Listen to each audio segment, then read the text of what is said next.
Shalom, shalom, shalom, peuple de Dieu. Que le Seigneur Jésus-Christ nous bénisse. Je vais rendre mon témoignage, mais comme d'habitude, nous allons prier. Père Céleste, je veux te dire merci, grand merci pour ce moment que tu me donnes de rendre mon témoignage. Et je vais plonger ce témoignage dans le sang précieux de ton Fils, notre Seigneur Jésus-Christ. Oui, bénis ce témoignage afin que quelqu'un quelque part puisse en profiter, ô Père, et que la gloire te revienne. Dispose toutes choses selon ton esprit, que ma personne soit effacée, afin que toi seul tu croisses. Au nom puissant de Jésus-Christ, notre Seigneur et Sauveur. Amen. J'ai été chercher une guérison physique alors que mon âme était en péril. C'est-à-dire, je souffrais d'une sinusite chronique, de sorte que le chirurgien avait proposé de m'opérer la tête. C'était une sinusite maxillaire. C'était tellement terrible qu'il fallait forcément une opération. Là, nous étions en 1994, mais ayant réalisé que j'étais seule et une jeune fille sans famille à Boaké, la ville où je réside, il a décidé de me mettre sous traitement. Dans mon esprit, j'ai dit, est-ce que Dieu ne peut pas faire quelque chose? C'est ainsi que la femme d'un vieux était malade. J'ai demandé si sa femme se portait bien. Il a dit non, elle est allée dans un camp de prière. Et à moi de m'exclamer, mais comment est-ce que quelqu'un qui est malade, c'est la prière qui peut le guérir? Mais en même temps, j'ai demandé c'est dans quel lieu. Donc, il m'a indiqué ce lieu. Dit que depuis 10 ans à l'école, on faisait comme sport la natation. Je prenais ce véhicule pour aller à la piscine, pour m'exercer, pour m'entraîner. Mais j'ai jamais su que les personnes qui étaient dans le même véhicule-là partaient dans un camp de prière. C'est ainsi que je me suis rendue dans ce lieu.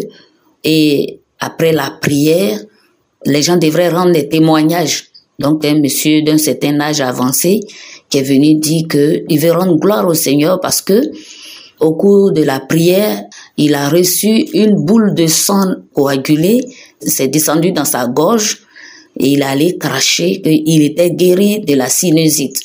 Et là, sur le chemin retour, et je me plaignais, je marchais avec une jeune dame qui avait un enfant au dos et je bavardais. J'ai dit, je savais que Dieu ne m'aime pas. Je le savais. Ça, je l'ai toujours su. Je sais que Dieu ne m'aime pas. J'ai toujours su qu'il ne m'a jamais aimé. Comment est-ce que le vieux et moi, nous avons les mêmes maladies et il est guéri et moi, il me laisse. Je bavardais sur le chemin retour et là, j'entends et ton âme que j'ai rachetée. Et je discutais avec la voix qui me parlait. Mon âme que tu as rachetée, est-ce que je suis morte pour que tu rachètes mon âme? Il dit, mais tu as perdu ton odorat. Mais est-ce que tu ne respires pas? Et ton âme que j'ai rachetée. Alors là, ce qui signifiait que, quoique étant parmi les vivants, je n'étais plus vivante. C'est ce que ça veut dire. Jacques, chapitre 2, verset 26 dit, « Le corps sans âme est mort. » Donc, je marchais là, je n'étais plus en vie. Et je discutais avec le Seigneur, à la jeune dame de me dire, comme elle avait l'habitude de prier, là-bas, elle connaît les techniques et autres, les manières.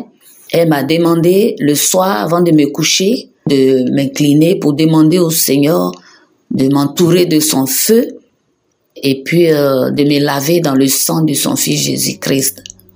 Et comme je sais que le Seigneur, il est fidèle, il est miséricordieux, il ne voudra pas abandonner mon âme dans le séjour des morts, comme le livre des Actes, chapitre 2, verset 27 le dit. Et quand j'ai prié, je me suis exécutée le soir, et quand je me suis couchée, j'ai vu dans mon sommeil 3 anges. 3 anges étaient arrêtés, tout calmes, aucun ne disait mot. En face de moi, il y a 3 pierres, plus des tisons, des bois déjà utilisés, mais entre les 3 pierres, c'était pas noué, mais c'était à l'écart. Les choses se passaient, dès que telle chose apparaît, je dois faire. Dès que j'ai vu les 3 pierres, j'ai vu les bois, j'ai noué les bois au milieu des 3 pierres, et quand j'ai fini, j'ai vu 4 litres de pétrole. En même temps, je vois aussi un homme qui apparaît à ma droite en bas et qui me dit que ça, c'est bidon d'eau. Et je lui ai promis qu'il verrait si c'était un bidon d'eau. Et j'ai ouvert le pot. J'ai versé le liquide sur le morceau de bois. L'ange qui était vers moi s'est incliné, a allumé la bichette et a mis dans le bois. Il y a eu des flammes. Aussitôt, je n'ai plus vu ces 3 anges. Mais j'ai remarqué que ces 3 anges étaient féminins. Leur habit était très, très, très blanc. Au même moment, je me trouve arrêtée dans une eau. Et il y a une dame qui me demandait, elle avait un enfant au dos, elle me demandait de me laver. Et je lui ai dit, cette eau est remplie du sang du Seigneur Jésus. Donc, j'ai compris que le Seigneur qui m'aime, il s'est pas intéressé à ma guérison physique, mais à ma guérison spirituelle. Mon âme était en péril. Et il s'est intéressé à mon âme. Et là, j'avais perdu l'odorat. Ce que j'avais eu comme sinusite était tellement atroce que pour me moucher, il fallait creuser un trou.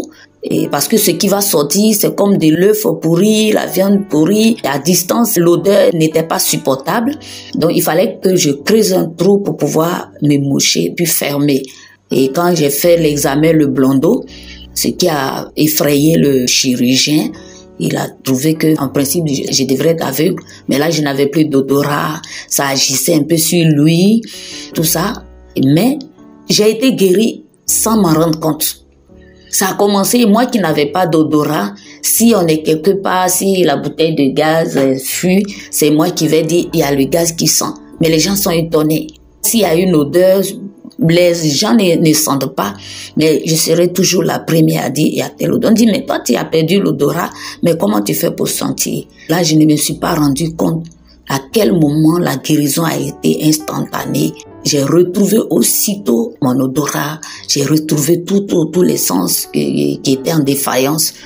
Tout a été récupéré. Donc, je témoigne de la grandeur de ce Dieu-là, de son amour infini, son amour intarissable. Je témoigne de sa miséricorde, de sa compassion. Il ne dort pas, il ne sommeille pas. Il nous voit et il voit que l'ennemi nous a enterrés. Tout ce que nous faisons, nous dansons, nous chantons, mais notre âme est cachée quelque part. Mais lui, il est fidèle, il est juste, il est bon, il est puissant. Quand il dépose son pied quelque part pour nous enlever, personne ne peut dire non. Il a envoyé 2 de ses serviteurs aller dans le village qui est devant. L'ânon était attaché. Si quelqu'un vous demande pourquoi vous le détachez, dites que le maître en a besoin. Quand ils ont posé la question, quand ses serviteurs ont répondu, personne n'a résisté, personne n'a dit laissez.